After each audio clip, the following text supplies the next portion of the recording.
segundo sentimento desaguado do amor é o amor eros, o amor de marido e mulher. O terceiro sentimento é o amor fílemo, o amor de pai para filho. Mas quando se fala de paixão, se fala de um sentimento produzido pela aparência, um sentimento produzido pela estética, um sentimento produzido por aquilo que é visível. A paixão conduziu Ló até Sodoma e Gomorra. Quando Ló visualizou a beleza, a estrutura, a pavimentação da cidade, o coração de Ló se apaixonou, e apaixonado o coração, os pés o conduziram com a alma aberta para dentro de Sodoma e Gomorra. Mas o sentimento brotou primeiro no coração, mas a janela da alma são os olhos. Os olhos de Ló visualizaram, o coração desejou, e os pés precipitaram para dentro de Sodoma e Gomorra. Mas quando se fala de sentimento produzido por paixão, sentimento que aquece a alma, que incendeia, que queima, que faz a alma ficar gritando, Deus me traz à memória um jovem nazireu cujo nome era Sansão. Jovem esse que Deus, o Senhor, havia separado, jovem esse que Deus havia escolhido, que através dele Israel faria justiça, estava entre os juízes, homem que tinha o Espírito de Deus sobre ele, que apenas com seus braços arrancou as portas da cidade, levou até o gume do monte, homem que tinha autoridade, que matara leão com a mão, enfrentara urso, e com uma queixada de jumenta desbaratou os adversários de Israel. Homem forte de braço, mas homem fraco de mente.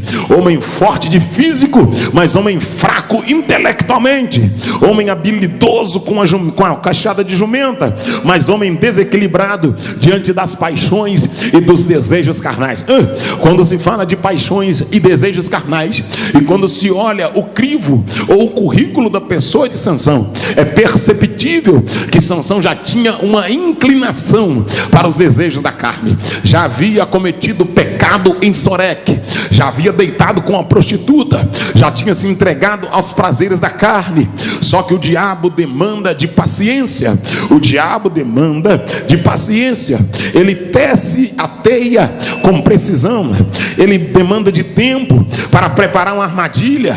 O diabo não tem pressa para envergonhar, o diabo não tem pressa para humilhar, o diabo não tem pressa para derribar, o diabo não tem pressa para ceifar, o diabo não tem pressa para induzir, seduzir, embolar, travar. Mas eu profetizo aqui essa manhã que as armadilhas e ferramentas preparadas contra a tua vida, elas não prevalecerão. Oh glória! Eu profetizo aqui essa manhã que as ciladas que estão armadas contra a tua vida, elas serão queimadas pela glória de Deus. Eu profetizo aqui essa manhã que tudo quanto o inimigo tem preparado para tentar te tirar do propósito, do foco de Deus, será desbaratado pela mão do Todo-Poderoso de Israel. Eu declaro que essa manhã que sobre ti não vale maldição e nem encantamento. Eu declaro que essa manhã que as arapucas, as armadilhas, as ciladas que estão preparadas contra a tua casa, contra a tua família, contra o teu ministério, contra a tua honra, elas não prevalecerão.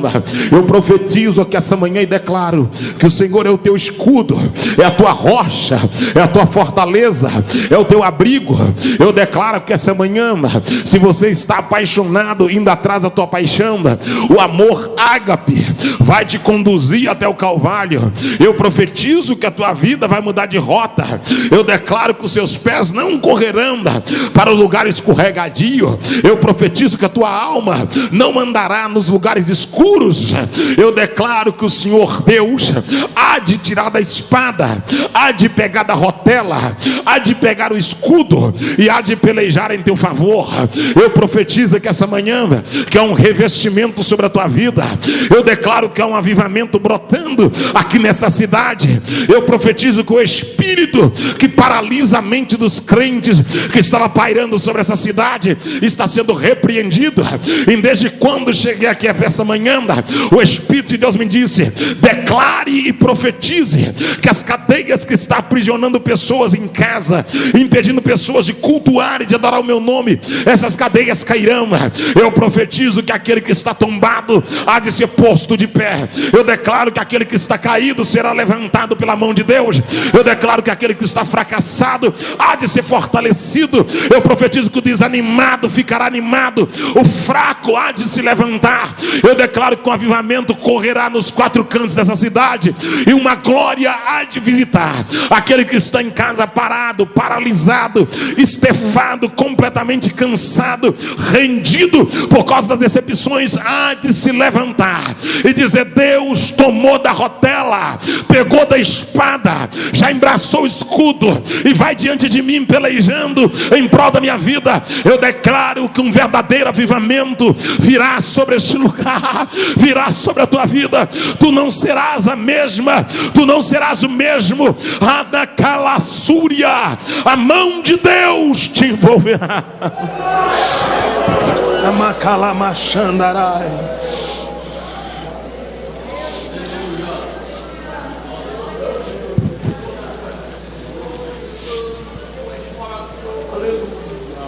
Quando eu digo que Davi estava ocioso no seu palácio, quero que você entenda que todas as demandas de Davi já haviam sido preenchidas.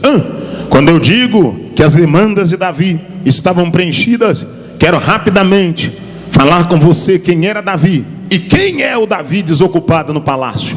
Davi era um menino que vivia cuidando das poucas ovelhas de seu pai, sem credibilidade, o menor da casa. Segundo a cultura judaica, nunca seria ungido, porque era o derradeiro, era o menor, o pequeno. Mas agora Deus, o Senhor, vestiu Davi de honra. Deus, o Senhor, colocou Davi dentro do palácio. Uma estrutura estava ao redor de Davi, a melhor comida, a melhor bebida, morando dentro de um palácio, uma mesa real à sua disposição, súditos e súditas ao seu trabalho, carros, cavalos e cavaleiros à disposição de Davi. Já não era mais alguém que andava com uma sandália qualquer, com um pedaço de vara na mão. Trocou a vara por um cetro, trocou a vestimenta de pano de saco por uma túnica de rei, oh glória. Tirou de sobre si os carrapichos e colocou na cabeça uma coroa. Deixou de morar na casa do papai em Belém para morar na capital, no centro da cidade, dentro de um palácio. Toda uma estrutura bérica cercando Davi, os seus servos cercando Davi, a honra diante daquele homem. Sim, a grandeza e os tesouros foram abertos a um menino pobre de Belém, oh glória. O anônimo agora está sentado à cadeira. Aquele que não tinha agora esbanja.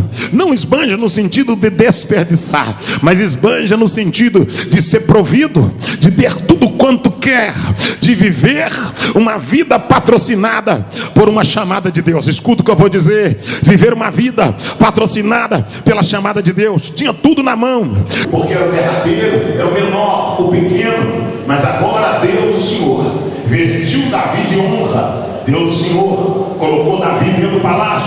Uma estrutura estava ao redor de Davi, a melhor comida, a melhor bebida, morando dentro de um palácio, uma mesa real à sua disposição, súditos e súditas ao seu trabalho, carros, cavalos e cavaleiros à disposição de Davi. Já não era mais alguém que andava com uma sandália qualquer, com um pedaço de vara na mão. Trocou a vara por um cetro, trocou a vestimenta de pano de saco por uma túnica de rei, oh glória. Tirou de sobre si os carrapichos e colocou na cabeça uma coroa. Deixou de morar na casa do papai em Belém para morar na capital, no centro da cidade, dentro de um palácio. Toda uma estrutura bélica cercando Davi, os seus servos cercando Davi, a honra diante daquele homem. Sim, a grandeza e os tesouros foram abertos a um menino pobre de Belém, oh glória. O anônimo agora está sentado à cadeira. Aquele que não tinha agora esbanja. Não esbanja no sentido de desperdiçar, mas esbanja no sentido de ser provido, de ter tudo quanto quer, de viver uma vida patrocinada por uma chamada de Deus. Deus, escuta o que eu vou dizer. Viveu uma vida patrocinada pela chamada de Deus, tinha tudo na mão, tinha tudo que precisava, estava no melhor lugar que qualquer jovem da sua idade desejava estar. Fecha o teu olho, por favor, porque eu vou pregar rapidinho. Eu imagino que quem estudou com Davi dizia: foi da minha sala e agora mora no palácio. Eu imagino que quem andou no pasto com Davi dizia: tocamos ovelhas juntos, andamos pela rua, brincamos